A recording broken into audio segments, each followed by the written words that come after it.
माननीय R Kamble sir, संगीत मंच गोविंदराव।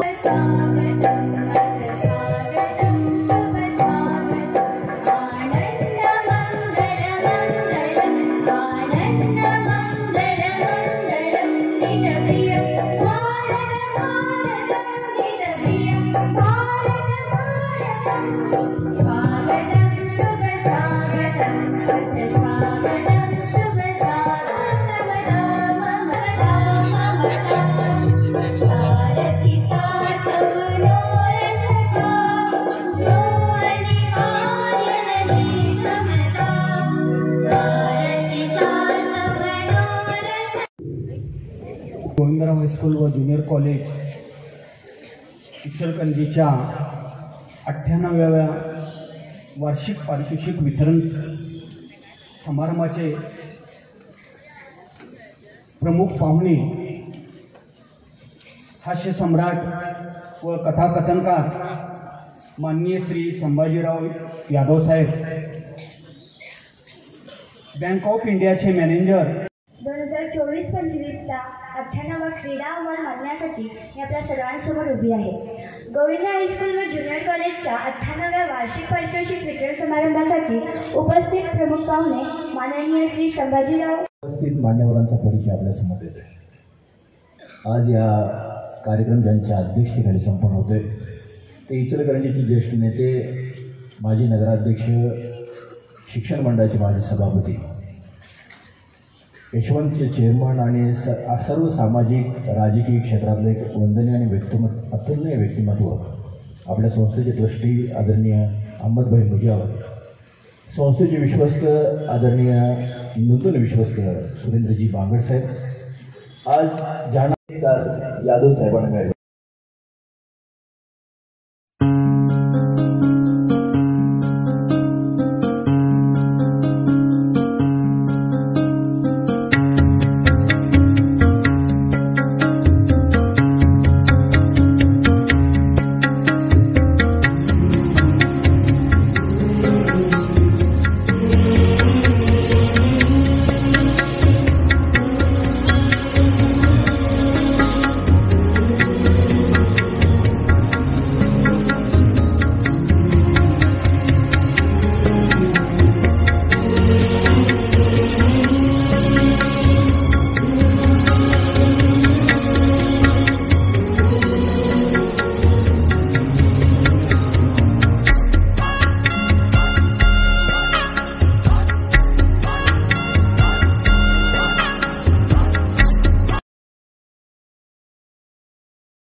आभार।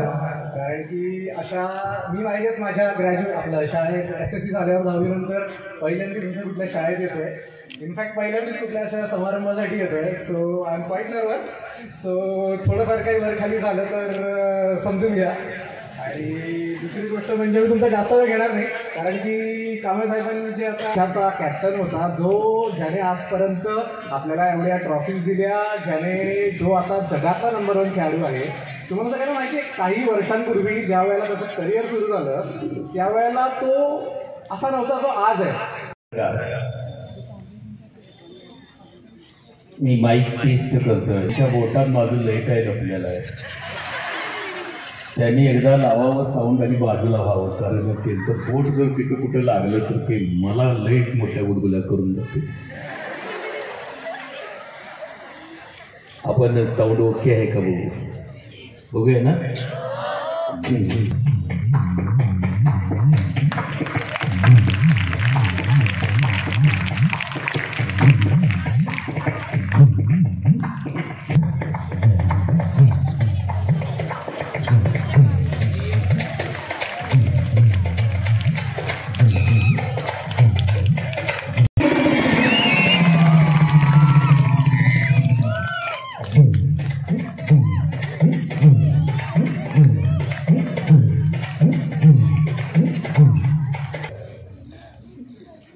आणि त्याच्याहून काही कवींच्या शब्दातून समाज जागृतीचं काम होतं असेही कवी आहे। त्यामध्ये माझे कांबळे सर कविवर्य आहे। बाप नावाची कविता त्यांची ऐकल्यानंतर काय बाप असतो हे काही शब्दामध्ये ज्यांनी मला जाणीव करून दिली ते आदरणीय गुरुवर्य कांबळे सरांना सर्वप्रथम मी नतमस्तक होतोय. कारण आईची महती गाणारी खूप माणसं आहेत, पण हृदयाच्या पाठीमागं धगधग सहन करणारा बाप देखील आम्हाला जाणीव करून दिला एक कवी या शाळेत असावा. हेच तुमच्या शाळेचं मोठं भाग्य. कांबळे सरांची मी कविता इथून मागं ऐकत होतो, पण मला समोर जाताना मला दिसतात की ती देशाची वाटवण लावणारी एक पिढी जी गुरुजींच्यावर गुरगुरते ती. ज्या गुरुजीच्या हातात छडी आहे तो तुम्हाला कशी उडी मारायची दाखवून देईल, पण छडी न मारता.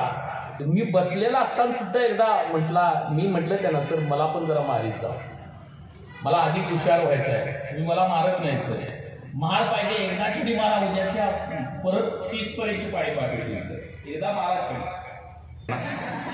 तरी सुद्धा ते सर म्हटलं ते एकदा तुला बघूच नमुनाच घेतो. मग त्यानंतर कधी पाड्यांच्या बाबतीत मागं पडलो नाही. तिसरीतच 30 पर्यंत पाडे पाठवतो मित्रांनो. तिसरीला जायला 30 पाडे पाठ. आणि मग नंतर असा काय अभ्यास केला की जीवनाच्या वाटेवरती चालत असताना मित्रांनो एक 75% अपंग असलेला माणूस गेली 28 वर्षे तुम्हाला असंच काहीतरी घडायचं. ज्या आई वडिलांनी तुमच्यासाठी कष्ट, ज्यानं जपानला सर अनुभव पडल्यानंतर तेथेची जाणावा येत नाही तोची देव जाणावा. प्रयत्न अंती परमेश्वर. प्रयत्न करा. सगळ्या महिलांना जाग केलं जपानच्या त्या स्वेड मार्डेननं, आणि तो जपान आज नतमस्तक कुणाच्याही पुढं होतो. त्याला सकाळी एकदा उठल्यानंतर हृदयातून नमस्कार करायचा. आईला आणि बाबाला म्हणायचं तू आहेस म्हणून मी आहे, तू आहेस म्हणून मी आहे. आई ही आई असते, बाप तो खरा बाप असतो, त्याचा धाक असतो. कधी भिनवून बोलायचं नाही, तुला काय कळते म्हणायचं नाही, त्याला लय कळते. घरातल्या म्हाताऱ्याला सुद्धा कधी म्हणायचं नाही तुला लय काय कळते. ते मग तुम्हाला लगेच म्हणते मी 20 पावसाळं बघितल्या. कोल्हापूरला परवा एक बाई गेली हिरो होंडावरनं, हिरो पुढं आणि होंडा पाठीमागं. त्या बाईला काहीतरी खरेदी करायचं होतं म्हणून ती एका दुकानात गेली. दुकानात गेल्यानंतर त्या दुकानाला एक बोर्ड लावला होता, दुकान बंद आहे, पुढील दुकानात चौकशी करा. तिनं ते वाचलं आणि आपल्या नवऱ्याला म्हटली चला. आली घरी आली, जेवण झालं, रात्री झोपी गेली दोघं. आणि रात्री 12 वाजता त्या बाईला जाग आली. ती लागली हसाई. तर हजबंड भ्याला, खूपच भ्याला. तो तिच्याकडे बघायचा आणि गप बसायचा. पण नाही सर आज ती आनंदी घेऊन द्या त्या गोष्टी, तुम्ही तिकडे बघू नका मोठे सर. हे हसायला लागली. म्हणजे लयच भ्यालं म्हणलं ए काय झालं एवढ्या वेळा नाचायला. मग ती त्याला म्हणली सकाळी नाही काय म्हणजे कोल्हापुरात बोर्ड वाचला, दुकान बंद आहे, पुढील दुकानात चौकशी करा. मग पुढचं दुकान बंद असल्यावर कुठं चौकशी करायची, रात्री 12 वाजता हिला करायची. तसं इथं काही जण पाठीमागे बसलेले आहेत नाही, त्यांना लवकर विनोद कळत नाही. मगाशी सांगितलेल्या विनोदावर ते आत्ता हसायला लागले. हसताना सुद्धा मित्रांनो असं गरजेचं होतं. आता व्यायाम करायला लागत नाही. सकाळी फिरायला जाणाऱ्यांच्या मला लई भीती वाटते. बायको तर बोटच धरून फिरायला असतं. मी म्हटलं बिचाऱ्या सोड, तिला मुक्त कर, तिच्यावर खुश कर. असं कधी करत नाही. आता खालमान घालूनच जातो. इतकं विष आहे, चावल्यानंतर जाग्याला खल्लास करायची ताकद आहे. पण माझ्याकडे एवढं विष आहे म्हणून कधी असा जात नाही. नम्रतेने तुम्ही विंचू बघितला असतील सगळ्यांनी, औषधच घ्यावा लागतं. आणि म्हणून हसत त्यानंतर मी एका आवाजाकडे जाणार आहे. जिथं ते कोल्हापुरातच शिकतंय आणि तो सुद्धा बिन भांडवली धंदा तेजीत आहे. पूजावर साहेब काय का नाही, काय सांगायचं काय और काय पाहिजे का ना तू और बाजूलाच ठेवता. कडक लक्ष्मी सुद्धा 2 प्रकार आहेत. बिन भांडवल धंदा आहे. सकाळी एकच बाई येते, सकाळी एकटी येते. आता नाही, दुपारी 2 जण असतात. सकाळी येते ना ती जास्त काय रिमिक्स वाजवत नाही, ती फक्त भीमसेन जोशींच्या सारखा एकच ठेका. आणि थंडीत ते उतारलेलं ढोलगं असतं. ते उतारलेलं ढोलगं कसं वाजतं, सकाळी आलेली बाई कसं वाजवते.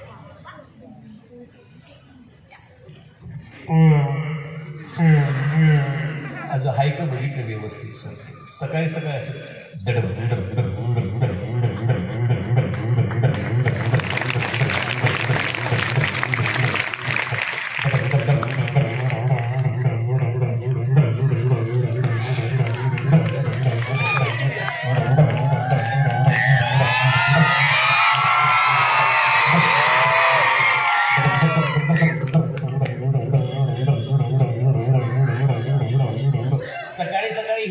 सर आलोय म्हणून सांगतोय. गल्लीत आलो त्यावेळी कसं वाजवतो बघा. ते दुपारचं म्हणले की ढोलगत चढलेला असतो सर.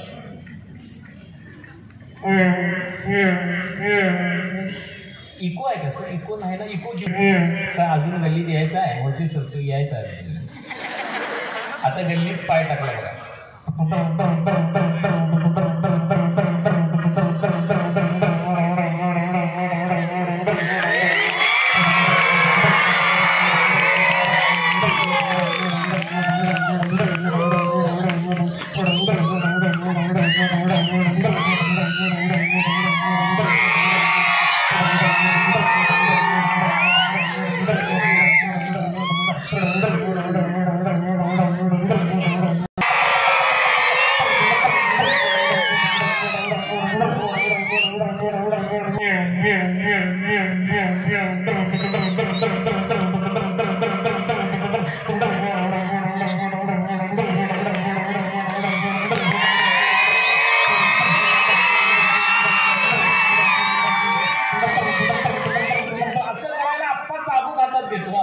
साबूत घेतला म्हणजे ती बाई टेका बदलती.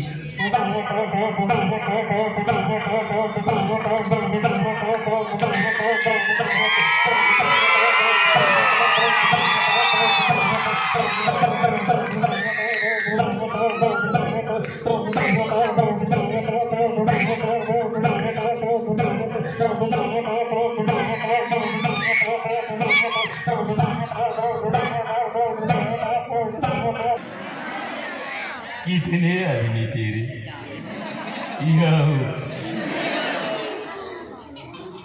तिने झोपवलं मुलाला आणि दोघं जण जेवणासाठी किचन रूमला आली. जेवताना म्हणतो सर काय झालं मला माहित नाही. बाबाला सगळं शोले मधलं डॉयलॉग आठवायला. तो आपल्या बायकोकडे बघूनच म्हणत होता, अरे चमिया हमको भी दो ठुमके दिखाओ ना. ती म्हणे काय कळते का नाही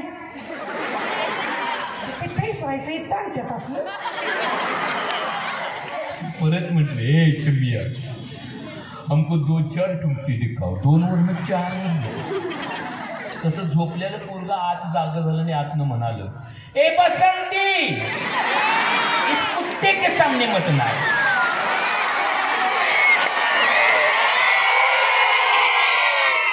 आणि त्या बत्तीनीकडे बघितल्यानंतर ती बाई त्या काढत होती. या सगळ्यांना बोलवून घेऊन गणपत पाटील सुरुवातीला आले ते दादा कोणतींच्या दारात आले. चला म्हणून हिने दारात उभा राहून दादांना हाक मार. दादा चला की लवकर दादा आत बसलेले म्हटले, हो हो हो हो गणपतराव मायला तुम्ही नेला साडी आणि बाजूला त्याच्या गाडीला मायला तुझ्या त्या असं म्हटलं. गणपतराव म्हटले सगळं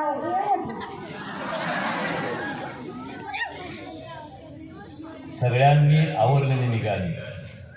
वाटत निळू भाऊ यांची वाट बघत उभा होता. निळू फुले माहिती आहेत ना? बाई बाई म्हणायचं आहे तुम्हाला माहितीसाठी सांगतो. ज्यांनी बाईला वाड्या काय वेळ केला म्हणायचं आम्हाला आवडत नाही. माणसाचा वेळ करायचं नाही त्याला म्हटले. ते सगळे निघाले. वाटत अशोक सराफ भेटले. अशोक सराफने यांना बैठा बैठा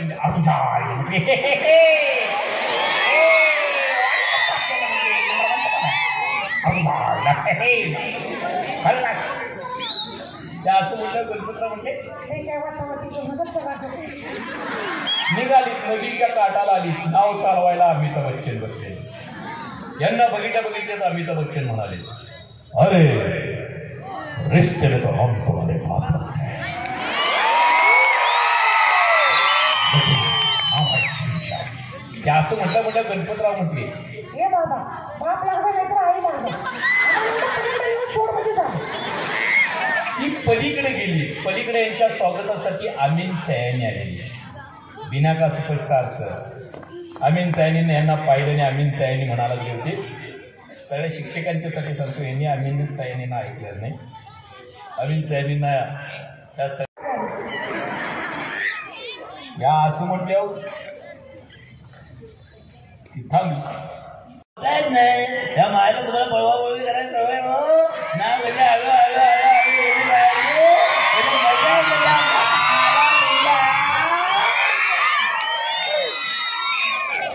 असं म्हटलं गणपत पाटील म्हणजे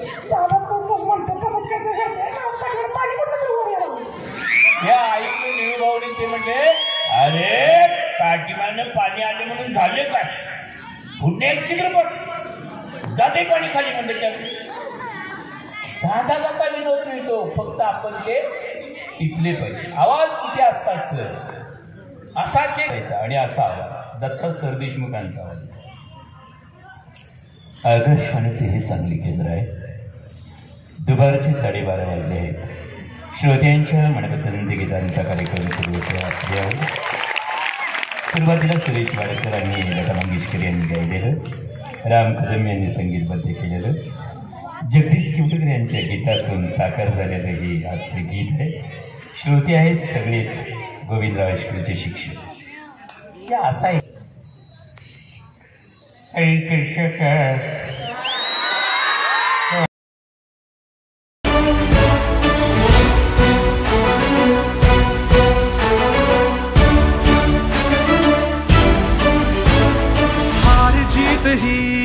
पंडावरे जिद्द राहू दे मनी झुंजायची पुन्हा अडवतील ही लाख वादळे सिद्ध होनी तुला उजळायचे पुन्हा